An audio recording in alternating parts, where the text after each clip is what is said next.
पहलगाम आतंकी हमले के बाद पूरा हिंदुस्तान चाहता है कि उन दरिंदों को ढूंढकर सख्त से सख्त सजा दी जाए और जल्द से जल्द उसे ढूंढा जाए। लेकिन इस माहौल में, इस दुख की घड़ी में ये जो गोदी मीडिया है, ये अपने हरकतों से बाज नहीं आना चाहती है। यहाँ पर ये लोग हमेशा हिंदू मुस्लिम करते नजर आते हैं। सरकार से सवाल पूछने पर nothing, they don't have any question. लेकिन इनके पास बस एक ही एजेंडा है, या तो आप हिंदू मुस्लिम करा लो, या तो अगर सवाल भी पूछो तो किससे? विपक्ष से। अगर क्वेश्चन मार्क भी लगाओ तो कहां लगाओ? विपक्ष से। ये जो स्थिति हुई है, ये जो इतना बड़ा अटैक हुआ है, पूरा देश गमगीन है और पूरा देश, हमारा जो देश है वो भारत सरकार के साथ है। लेकिन यहाँ पर सरकार से सवाल पूछना मीडिया का धर्म नहीं था, उनका कर्तव्य नहीं था, क्योंकि सरकार से ये सवाल पूछ सकते हैं नहीं, इनसे कभी ये सवाल पूछा भी नहीं जाएगा और नहीं पूछ सकते तो अब ये सवाल किसको पूछेंगे? घेरे में किसको लेंगे? तो विपक्ष को, एज यूजुअल, हमेशा की तरह। और आप यहाँ पर देखिए कि राहुल गांधी जी ने कश्मीर हमले के बाद एक भाषण दिया, एक स्पीच दिया, और उस स्पीच में अब ये लोग क्या कर रहे हैं, ये गोदी मीडिया जो है ये बाज नहीं आ रही। पहले आप इनको सुने कि ये क्या कह रहे हैं। और इस बीच आपको बता दें, राहुल गांधी ने श्रीनगर में अजीबोगरीब बयान दिया। तो यहाँ पर आपने सुना कि गोदी मीडिया क्या कहती हुई नजर आ रही है। ये इनका कहना है कि राहुल गांधी ने बहुत ही अजीबोगरीब बयान दिया पहलगाम आतंकी हमले के बाद। अब इन्होंने क्या बयान दिया, पहले आप राहुल गांधी जी के उस पूरे बयान को सुने, उस पूरे स्पीच को सुने, और फिर हम बात करते हैं कि आखिर राहुल गांधी जी ने ऐसा क्या कहा जो अजीबोगरीब हो गया इस गोदी मीडिया के नजर में।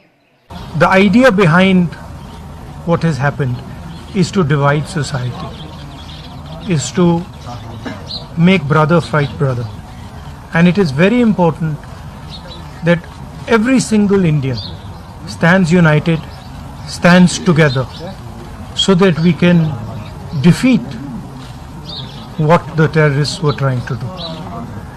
It's sad to see that some people are attacking my brothers and sisters from Kashmir and the rest of the country, and I think it's very important. आपने राहुल गांधी जी के पूरे बयान को सुना, इसमें अजीबोगरीब क्या था जिसको लेकर गोदी मीडिया दिन रात अभी लगी हुई है। इन्होंने इनके स्पीच का वो लास्ट लाइन कट आउट किया और वहां पर इस लाइन को लेकर पूरा ट्रोल कर रहे कि राहुल गांधी ने दिया अजीबोगरीब बयान। मतलब इसमें अजीबोगरीब क्या है भाई, और क्यों ये आप आधा अधूरा ऑडियो या वीडियो आप क्लिप चलाते हैं? और सुनिए ये कहते क्या है। राहुल गांधी ने कहा कि कश्मीरियों पर हमला हुआ है। जी हां, राहुल गांधी आपको बता दें आज गए थे अनंतनाग विधायक से मिलने के लिए और वहां पर राहुल गांधी ने कश्मीरियों पर हमले की बात की है। अब राहुल गांधी से कोई पूछे कि वहां पर टूरिस्टों पर, निहत्थे टूरिस्टों पर चुन कर गोलियां बरसाई गई हैं धर्म पूछकर, और वो कह रहे हैं ये कश्मीरियों पर हमला है। अभी इस दुख की घड़ी में हम सबको एक रहना चाहिए, लेकिन फिर भी कुछ लोग ऐसे हैं, आप कह सकते हैं कुछ नमूने ऐसे हैं देश में जो आज भी हार्दिक सौहार्द के बदले एक दूसरे में नफरत की बातें भर रहे हैं, एक दूसरे में नफरत फैला रहे हैं। मैं आपको स्क्रीन पर अभी दिखाऊंगी, आप कुछ संदेश को पढ़िए। यहाँ पर कुछ लोगों ने ट्वीट किया है और इनके मन में कितनी नफरत है आप इसको देखकर समझ जाएंगे, क्योंकि यहाँ पर राहुल गांधी जी को ये लोग इस तरह से ट्रोल कर रहे हैं। उनकी कुछ तस्वीरें हैं और उनकी कुछ तस्वीरों को आप देखिए स्क्रीन पर, यहाँ पर कि उनकी तस्वीरें, दो तस्वीरें आपको दिख रही होगी, जिसमें से एक ऊपर वाले तस्वीर में कुछ आतंकवादियों के तस्वीर है और नीचे वाले नीचे वाले तस्वीर में आप देख पा रहे होंगे कि राहुल गांधी जी कुछ मुसलमान भाइयों के साथ है, क्योंकि उनकी दाढ़ी और उनकी वेशभूषा से आप ये पहचान कर पा रहे हैं। लेकिन इसी तस्वीर को लेकर इनका जो घिनौना स्टेटमेंट आता है कुछ नमूनों का, आप उनके स्टेटमेंट को देखें। पहले यहाँ पर कोई नमिता बाल्यान है जिनकी छोटी सोच यहाँ पर दिख रही है कि उनकी सोच कितनी छोटी है यहाँ पर। अगला ये मिस्टर सिन्हा जिसने लिखा है कमिटमेंट। आप इनको पढ़कर समझ गए होंगे कि इनकी मानसिकता कैसी है। इनकी मानसिकता है नफरत फैलाने की। बस एक तस्वीर को उठाकर इन्होंने किस तरह से इसको यहाँ पर नफरत की बात कह डाली, आप समझ पा रहे होंगे इनकी मानसिकता का लेवल कहाँ तक है। और खास करके इसमें मिस्टर सिन्हा जो हमेशा ऐसी नफरत वाली बातें, ऐसे नफरत से भरे ट्वीट को वो जारी करता रहता है। और ये कोई छोटा मोटा इंसान नहीं है, इसको बीजेपी के बड़े बड़े पॉलिटिकल लीडर्स जो है इसको फॉलो करते हैं और ये यहाँ पर इस तरह की मानसिकता को दिखाता है। आप जो राहुल गांधी के जिस तस्वीर को लेकर इन्होंने इस तरह की बातें लिखी है, इनको ये पता भी नहीं होगी, या पता भी होगी तो ये जानबूझकर ऐसे नफरती बातें करते हैं कि राहुल गांधी जी यहाँ पर कश्मीरी टूर ऑपरेटर्स के साथ, जो मुसलमान भाई है वो कश्मीरी टूर ऑपरेटर्स है जिनके जिम्मे पर है ये कश्मीर का टूर, ये टूरिज्म को लेकर ये इसको ऑपरेट करते हैं, लेकिन इनकी नफरत रुकने का नाम नहीं ले रही है। तो यहाँ पर राहुल गांधी जी जब कश्मीरी टूर ऑपरेटर्स से मिलते हैं तो इनकी नफरत देखिए कि इन तस्वीरों को ये किस तरह से कितने नफरत भरे अंदाज में पेश कर रहे हैं। और यहाँ पर राहुल गांधी जी इनसे मिलकर अगर कुछ अच्छा करने की कोशिश कर रहे हैं तो यहाँ पर भी इनको मिर्चें लग जाती हैं, क्योंकि भाई यहाँ पर नफरत नहीं फैल रहा ना, नफरत तो फैलाना है किसी भी आधार पर, और इन चीज़ों से ऐसे लोग जो है वो कभी बाज नहीं आते। तो इनकी नफरती चीज़ों से, इनकी नफरती बातों से हमें बचना है और इन्हें ऐसे लोगों को मुंह तोड़ जवाब देना है, हमें साथ रहकर। और यही वो समय है जब हम साथ रह सकते हैं। मोदी जी ने मन की बात की और उस मन की बात में मोदी जी ने कहा कि अभी हमें एकजुट होने की ज़रूरत है, एकता दिखाने की ज़रूरत है, लेकिन ऐसे लोग नफरत करने से ये लोग बाज नहीं आते कभी भी। और ऐसे नफरती लोगों को ये वीडियो ज़रूर देखना चाहिए। मैं आपको एक वीडियो शेयर करती हूँ, यहाँ पर आप देखें ज़रूर यहाँ पर कि कश्मीर के लोग कितने दुखी हैं, ये क्या कह रहे हैं।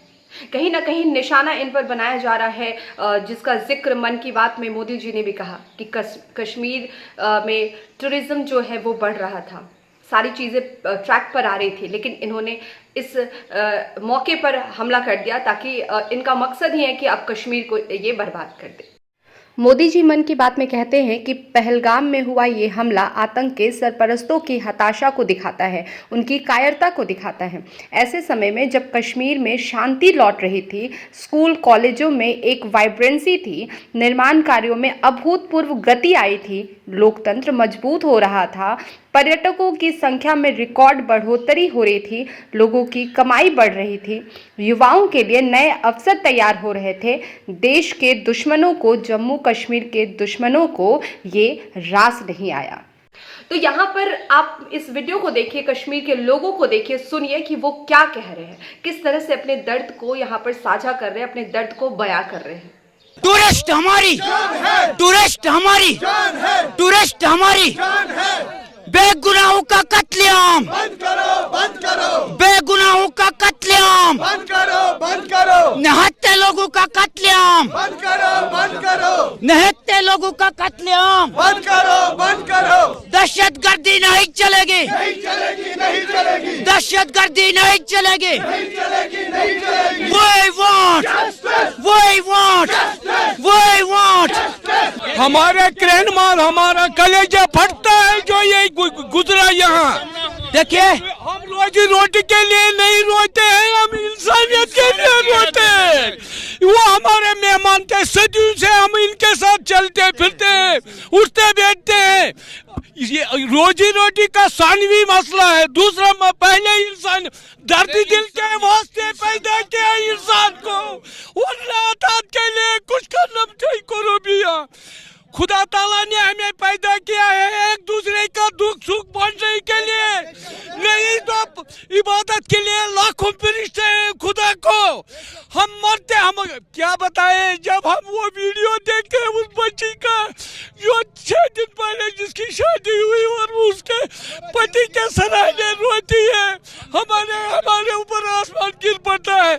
हम उसी बेटी को कहते हैं तुम्हारे माता पिता से ज्यादा हमें तकलीफ है तुम्हारी हालत होने से। हम खुदा से दुआ करते हैं तुम्हारे पति की आत्मा को शांति मिले और आपको सब्र मिले, और आप यकीन रखो तुम्हारे माँ बाप से ज्यादा हमें तकलीफ है तुम्हारी इसका। आप लोग क्या चाहते हैं? बस यहाँ पे अमन चाहते हैं, बिल्कुल। आप कह रहे हैं हम हिंदुस्तानी हैं, अमन चाहते हैं। बस रोजी रोटी के अल्लाह के हाथ में है।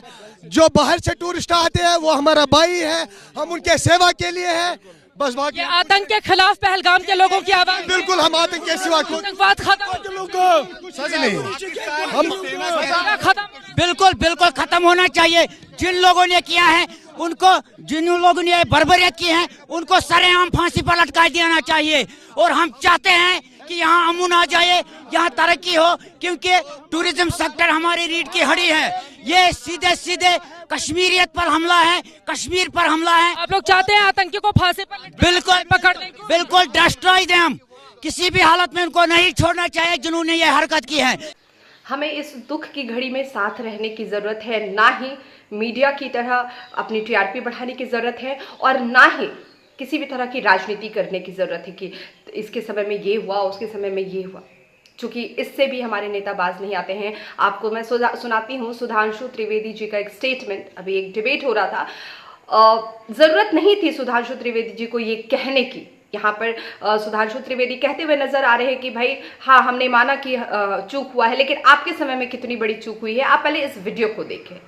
आप कह रहे हैं कि अंदर कैसे घुस आए, जब देश के ऊपर बिल्कुल सरकार ने स्वीकार किया है इस बात को कि सिक्योरिटी लैप्स हुआ है ऑल पार्टी मीटिंग में, मगर हमने कभी इस ढंग के मौकों पे देश का सबसे बड़ा सिक्योरिटी लैप्स क्या था? प्रधानमंत्री के घर में प्रधानमंत्री की हत्या हो गई, हमने कभी मुद्दा बनाया था उसको?